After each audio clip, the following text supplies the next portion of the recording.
Ta dağların tepesine kadar çıkacağız. Doğası gerçekten çok güzel. Çocuk haydi gibi koşuyor. Bir de kollarını aç. Aç bakayım kollarını. Gördüğünüz üzere bu ev 300 yıllık bir evmiş. Burası Heidi'nin, Peter'in bir de Berfin'in kaldığı oda. Heidi'nin oyuncakları var. Heidi'nin yine yatağı var burada. O dönemlerde genelde çocuklar köle olarak kullanıyorlarmış. Arkadaşlar bu Heidi'nin bu arada en sevdiği oyuncaklardan biriymiş. Oo, aşkım ne yemek yapıyorsun sen öyle? Valla meşhur Alp peyniri var yemekte. Bak şunu açtım, ayna var. Bok girmesi lazım normalde. Sağıyor Aşkım sana ellerimle süt sağıyorum, görüyor musun? Ya bu kız hep bu Peter'in yanında. Ben anlamıyorum bunun ne olmuş buna ya. Dedesinin odası dağdaki. Yine eşyaları var zaten. Dostlar burada yine dedesini görüyorsunuz. Helal olsun, helal. İnek nasıl sağılır size göstereyim dostlar. Köyde çok bulunduğum için.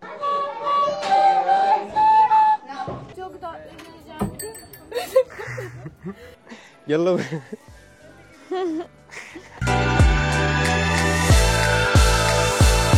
Hello. Great YouTube. Nasılsınız arkadaşlar? Umarım iyisinizdir.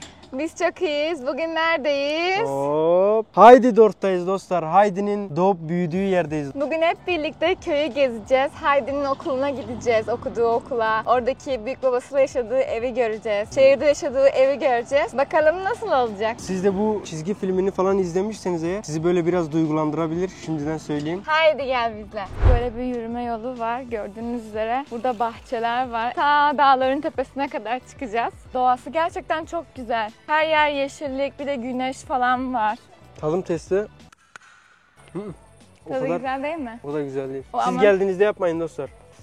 Tadı güzel değilse niye yiyorsun? Çocuk aynı Heidi gibi koşuyor arkadaşlar. Baksanıza. Çocuk haydi gibi koşuyor. Bir de kollarını aç. Aç bakayım kollarını. Haydi haydi diye bağırıyor bak. 3 dakika yürüme mesafesindeymiş. Biz de yürüyeceğiz oraya doğru. Gördüğünüz gibi bayağı da kalabalık şu an. Yolumuza devam ediyoruz. Bisikletler falan var. Dostlar bir de burada bayağı bir yürüme yolları falan var. Tadını çıkarmaya bakın. Bayağı bir yürüme yolu var o yüzden. Aşağıdan birileri yürüyor, yukarıdan birileri yürüyor. Her yerde biri var. Birileri var yani yürüyorlar hepsi. Dostlar Heidi'nin evi bu taraftaymış. Alp evi bu taraftaymış. Okulu diğer taraftaymış.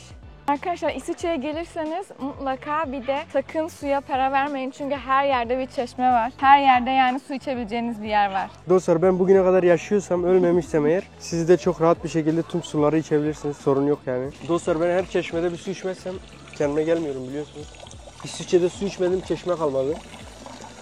Sizin için bunu da içeyim. Yine buz gibi tadı çok güzel. O yüzden suya para vermiyorsunuz. Hep çeşme meşme nerede bulursanız boş bir şişeyi dolduruyorsunuz. Evet arkadaşlar burası Heidi'nin evi. Gördüğünüz üzere bu ev 300 yıllık bir evmiş. Bu eve genelde Heidi okula gittiğinde kış olduğu için dağdaki evde çok zor olduğu için buraya gelmek. O yüzden dedesi de bu şehirdeki evi tutmuş okula da gidebilsin diye. Çünkü bildiğiniz üzere papaz Heidi'nin dedesini çok zorluyordu okula gitmesi için. Yazmayı okumayı öğrenmesi için. Gelin bakalım nasıl bir evmiş.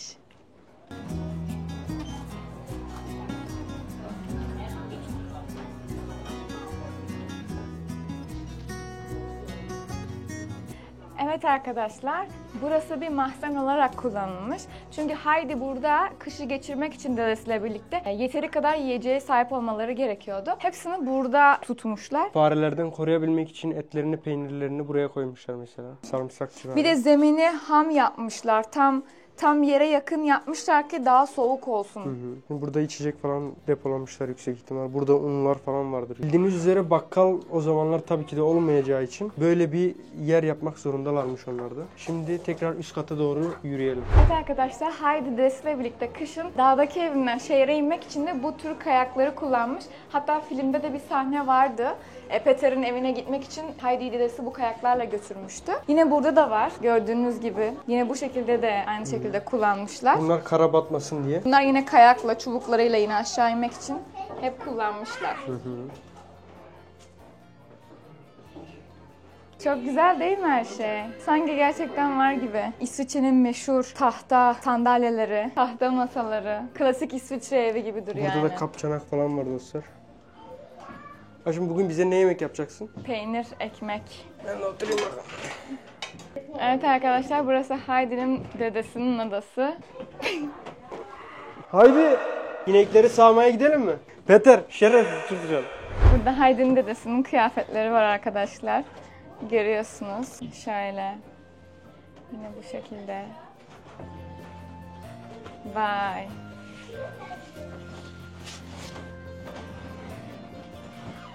Burası Heidi'nin, Peter'in bir de Berfin'in kaldığı oda.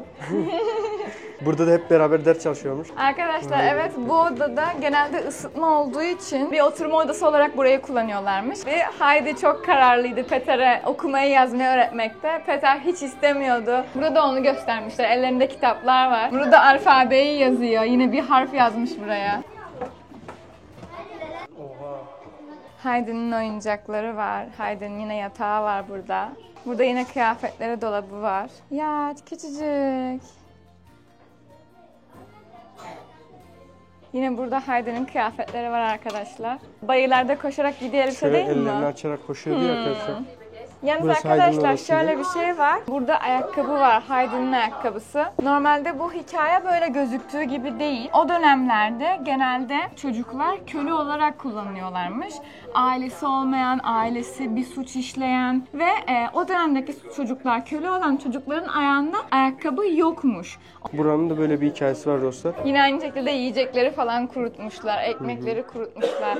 Herhalde tavan arası gibi, çamaşır falan filan. Falan filan Inter Milan. Ama Sayfa var mı maalesef ki sayfalar bitmiş. Boş sayfa varsa oraya yazalım. O zaman bize şuraya küçük bir şey mi eklesek? Şuraya. Gel Bizde YouTube kanalından hepinize merhaba. Bu notu hem kendimiz hem de takipçilerimiz için yazıyoruz. YouTube Gel Bizde. Kıyafetlerini burada yıkayıp şurada böyle şu an içine su koyup burada yıkayıp buraya asıp kurutuyorlarmış dostlar. Böyle burası kurutma odası gibi bir şey herhalde, çamaşır odası. Camını da göstereyim size.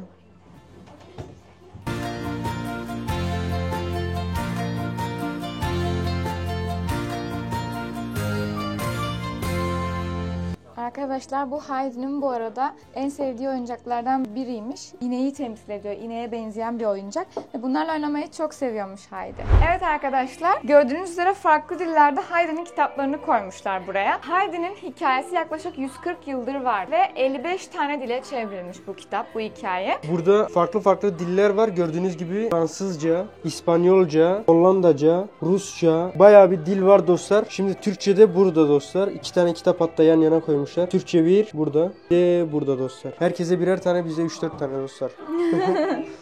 Şimdi Heidi'nin ikinci evine doğru yola çıkıyoruz dostlar. Oo, aşkım ne yemek yapıyorsun sen öyle? Valla meşhur Alp peyniri var yemekte. Şimdi dostlar burası da yüksek ihtimal lavabo. Zaten piste kokuyor. Bak şunu açtım, ayna var. Bok girmesi lazım normalde. Bana bir mesaj verdi. Arkadaşlar yüksek ihtimal o en sıcak odayı ısıtmak için de şuradan odun atıyorlardı içeriye. Şöyle bir tane de biz atalım. Ateşi araya. Gel vatandaş gel, taze süte gel. Sağıyor Aşkım sana ellerimle süt sağıyorum, görüyor musun? Nasıl oluyor bu? Yapamadım. Al kırdım. Oha öyle değil. Zilini çıkarmışlar. Soğuk, Haydi soğuk. nereye gitti yine? Haydi. Ya bu kız hep bu Peter'in yanında. Ben anlamıyorum bunun ne olmuş buna ya. Almışlar önlerine 2 tane keçi. Ne yapıyorlar ineklerin orada ya? Bir saattir diyorum o sütü sağın ya. Vallahi sıkıldım ya. Şimdi dostlar Heidi ile dedesinin yazın kaldığı eve geldik dostlar. Şimdi oraya girelim. Bir bakalım burada neler varmış. Şimdi bura odunluk olması lazım. Heidi'ye sandalye falan yapıyor diyor. Demek ki böyle bir odası vardı. Evet. Burada her şeyi yapıyordu. Hatta Clara'ya da tekerlekli sandalye yapmıştı. Evet arkadaşlar, burası da yine dağ evindeki kilerleri, eşyaları koyduğu yerler. Şöyle yumurtalar, sarımsak. Meyvelerini falan koymuşlar dostlar. Yine kurutulmuş ekmekler. Ondan sonra sucuklarını falan buraya koymuşlar. Mısır buraya Mısırlarını. koymuşlar ki şey yemesin, fareler yemesin diye yine dostlar. Raclette peynirini de biliyorsunuz zaten, meşhur İsviçre peyniri. Ve bu peynirleri 3 ila 6 ay kadar bekletmeleri gerekiyor. Şu şekilde şurada da göstermişler zaten. Büyük taşlar, ağır taşlar koyuyorlar ki yapısı bozulmasın. Şöyle bir tahtanın içerisinde yuvarlak bir şekilde bekletiyorlar. Şu tarz bir şey oluyor zaten. Burası da arkadaşlar yine dağ evinde kaldıkları ev. Şurada yine raclette peyniri kesmişler. Bir dilim. Yine ekmek. Burası da onların ocaklarıydı. Burada dedesi yatıyordu. Dedesinin odası dağdaki. Yine eşyaları var zaten. Hatta hatırlarsanız şu arkada dedesi bazen süt şey yapıyordu, hatırlıyorsun değil mi? Her Orada. sabah kahvaltı olarak Heidi'ye süt veriyordu. Sütünü direkt içiyordu. Hemen gidiyordu, elini yüzünü yıkayıp direkt Peter'i bekliyordu. Dağa çıkıyorlardı. Peter de zaten gözüktüğü an heyecanlanıyordu zaten. direkt koşup Peter ile beraber dağdaki meralarına gidiyorlardı. Geziyorlardı, orada sohbet ediyorlardı. Hatta hatırlarsanız Heidi ilk geldiğinde dedesi onu kabul etmediği için ağırda uyuyordu keçilerle beraber. Yani ilk kaldığı yer burasıydı aslında. Evet, keçilerle beraber burada uyuyordu. Ay ses çıkartıyor. Hadi Ses canım. çıkıyor. Ya da bana geldi. Aa, şuradan gelmiş. Evet. Dostlar, burada yine dedesini görüyorsunuz. Burada Heidi'ye sandalye yaptığı yer, Clara'ya yaptığı sandalye. Evet, Clara'ya yaptığı sandalye bu. Burada da yine aynı şekilde Heidi'nin uyuduğu yer arkadaşlar. Aşkım gel Heidi'yi canlandıralım. Hadi sen canlandır, sana bakıyorum. Hayır, ben Heidi olamam. Ben Peter. Heidi. Selamünaleyküm amca. Heidi kalk, keçiler kaçtı diyorum sana ya. Ne? Ne zaman? Nasıl? Kaçtılar, vallahi kaçtı ya. Kim kaçtı? Tutamadım ki, aşağıya düştü bir tanesi. Birinin bacağı şeyin içine girdi zaten. Tutamıyorum ya. Saat 12 olmuş, halen uyuyorsun ya. Kalk hadi gidiyoruz. Heidi'nin teyzesi Heidi'yi alıp Frankfurt'a götürmüştü. Aslında para karşılığında oraya götürdü. Çünkü oradaki Clara'nın ailesi Clara'ya bir arkadaş arıyordu. Daha sonra da Heidi Alplerden gitmek istemiyordu. Dedesini bırakmak istemiyordu. Ve mecbur oraya gitmek zorunda kaldı. Hiçbir zaman da tam olarak oraya alışamadı. Ama Clara ile her zaman çok iyi arkadaş olarak kaldılar. Kısaca özetlemek gerekirse Heidi hastalandı. Hatta gece uyur gezer olmaya başladı. Daha sonra da Clara'nın babası onu Alplere göndermesi gerektiğini anladı ve geri gönderdi. Selamünaleyküm amca. Helal olsun, helal. İnek nasıl sağılır size göstereyim dostlar. Köyde çok bulunduğum için parmağınızı şuraya koyuyorsunuz. Şimdi dostlar, şimdi okuldayız. Haydi çocuklar okula. Mutfak olarak kullanılmış okulun. Ne güzel kokuyor değil mi burası? Gerçekten. Şunlar kokuyor galiba. Şu ağaçlardan dolayı herhalde. Pardon, kaleminiz var mıydı? Kalem.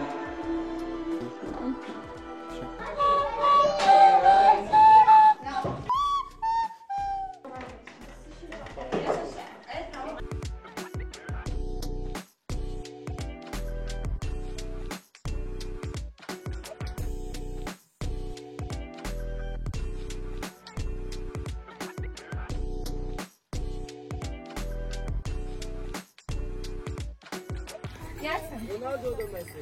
No. Sevmedi.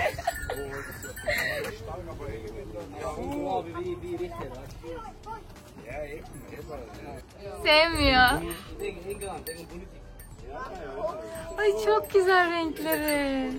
Sevebilir miyim biz de? Ben de seni sevebilir miyim? Çok da üzüleceğim. Dırın, dırın, dırın, dırın. Selamünaleyküm abi.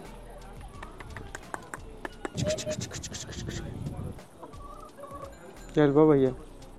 Gel la buraya.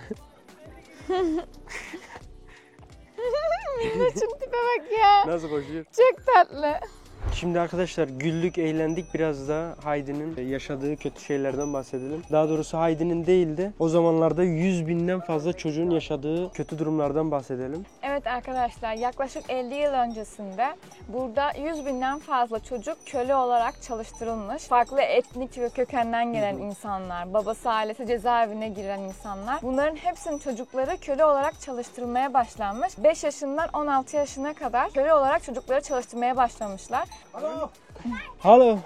Dayımız videonun içine arkadaşlar. Zaten bu hikaye arkadaşlar 2 parttan oluşuyor Heidi'nin hikayesi. Bir Alplerde geçen hikayesi, bir de Frankfurt'ta geçen hikayesi. Clara'ya arkadaşlık etsin diye ta Frankfurt'a kadar gidiyor dostlar Heidi orada çok biraz özgür ruhlu bir çocuk. Dağları sevdiği için. Hatta adapte olmakta çok fazla zorluk çekiyor. Yemek yerken olsun. Oradaki hatta Clara'nın dadısı çok uyuz oluyor buna artık. Bayağı kötü kalpli bir dadı. Heidi onu hiç sevmiyor zaten. Ne zaman Heidi tekrar Alplere döndüğünde o kadar artık hasta oluyor ki hasta olduğu için mecbur onu göndermek zorunda kalıyorlar. Döndüğünde Clara çok kötü oluyor. Clara'yı da Heidi'nin yanına gönderiyorlar.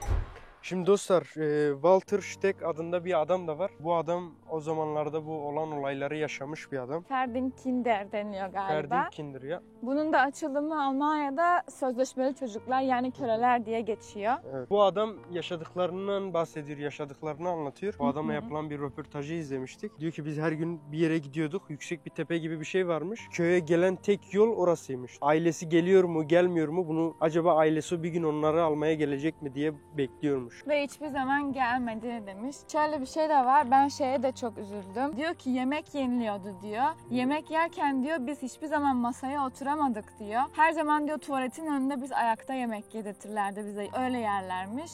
Benim için diyor yemek o kadar önemli ki diyor. Yani her gün kendine çeşit çeşit yemek yapıyormuş. Sağlığı çok yerinde olmamasına rağmen. Çünkü diyor yemek benim için çok önemli diyor. Ben yemeği görmediğim çok zaman oldu diyor. Dostlar yemeği yemese bile adam pişiriyordu yemek. Öyle yapıyor ama yemiyor. Dışarıdaki hayvanlara veriyor, sağa sola veriyor. Ama bir şekilde hep yemek yapıyor çünkü yemek ona bir yara olmuş artık. Açlık, küçükken gördüğü o işkenceler, zulümler falan ona sorun yapmış ileride. Şimdi de hep yemek yapıyor kendine, şey yapıyor işte. Daha sonra devlet bu adama 20.000 euro para vermiş. Yaşanan olaylardan dolayı özür amaçlı. dikkat et. Oh, sorry. At ezecek bizi. Ha, İsviçre'nin geçim kaynaklarından bir tanesi de tarım ve hayvancılık tabii ki de. O zamanki çocuklar çoğusu zaten çiftliklere verilmiş. Çocuklar çiftçiliği öğrensin diye bunların hepsini çiftliklere göndermişler. Ve 5 yaşından 14-16 yaşına kadar bu şekilde yani çalıştırmaya başlamışlar. Köle olarak, sadece çiftlik de değil. Çoğunluk olarak çiftlikler, tarlalarda ama yine köle olarak da çalıştırmışlar yani. Gel git işleri, ev işleri, istismara uğrayan çocuklar olsun, hasta olan çocuklar olsun. Ne hiçbir zaman bir hastaneye götürülmüş ne de hiçbir zaman istismara uğradığı söylendiğinde dinlenilmemiş.